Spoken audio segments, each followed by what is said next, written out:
My name is Dita Agnesia Haan from Pematang Siantar Nomensen University. My ID number is 1801030139. Okay, today I will discuss about narrative text for junior high school in 9th grade. So, let's start to discuss all about narrative text. Narrative text is an imaginative story to entertain people. Jadi maksudnya di sini adalah narrative text itu adalah teks yang berfungsi untuk menghibur para pembaca atau pendengarnya. The purpose of narrative text are to amuse or to entertain. Jadi sama seperti definisinya ya. The second, to teach us to have a good character. Jadi dari tokoh-tokoh yang ada dalam cerita kita bisa belajar bagaimana sih sikap yang baik yang cocok untuk kita tiru. And the third, to make us learn from the story. Jadi kan setelah kita membaca dari cerita itu kita bisa ambil apa sih the moral value-nya. Okay, let's continue to the generic structure of the narrative text. The first is orientation. It is about the opening paragraph of the story where the characters are introduced. Jadi biasanya nih di paragraf-paragraf pertama itu mulai dikenalkan kapan, siapa, dan di mana terjadinya cerita itu. And the second is complication. It is about the problem of the story. Jadi biasanya di paragraf kedua mulai timbul dan berkembang masalah. And the third is resolution.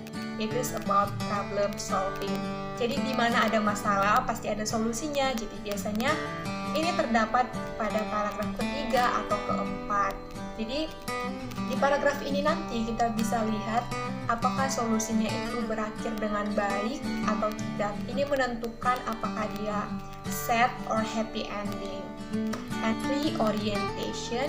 Jadi ini biasanya optional, bisa iya, bisa tidak. Now we are going to discuss the language feature of narrative text. First is adverb of time. Jadi biasanya kalau kalian perhatikan pada saat membaca narrative text di awal-awal itu ada kata atau kalimat seperti once upon a time, a long time ago, one day. Jadi kata atau kalimat seperti ini biasanya juga merupakan ciri khas dari narrative text. And the second is using past tense. Jadi kalian bisa lihat kalimat-kalimat seperti he lived in the jungle or she saw a big house. Jadi kalimat-kalimat yang digunakan itu menggunakan verb to atau past tense. And the third is specific characters. Jadi dalam narrative text itu ada tokoh-tokoh spesifik yang menjadi ciri utama dari teks itu seperti Snow White, Cinderella, atau lain sebagainya. Fourth is action verb. Jadi action verb ini adalah di mana tokohnya melakukan sesuatu seperti kill, saw, cried. The fifth is time conjunction. Kalian bisa menemukan kata seperti then and when. And the sixth is direct speech. Direct speech ini biasanya ditandai dengan kutip dua. Seperti why are you crying, my friend? Jadi di awal sama di akhir kalimat itu ditandai dengan kutip dua, atau oh God, let me come cut. Pokoknya kuncinya di sini adalah direct speech ditandai dengan tanda kutip dua. Okay, now we are going to see the example of narrative text, but you should know the type of narrative text. The first is fairy tale. Ini adalah cerita tentang dongeng seperti Cinderella, Snow White, or Aladdin. And the second is folk tale atau cerita rakyat.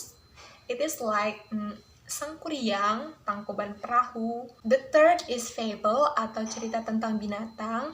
Contohnya A Little Mouse and the Lion or The Ant and the Doffer. Fourth is legend or legenda. It is like the story of Lake Toba or Bayu Wangi.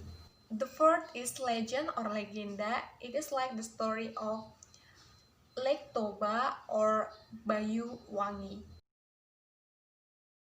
or The Ant and the Doffer,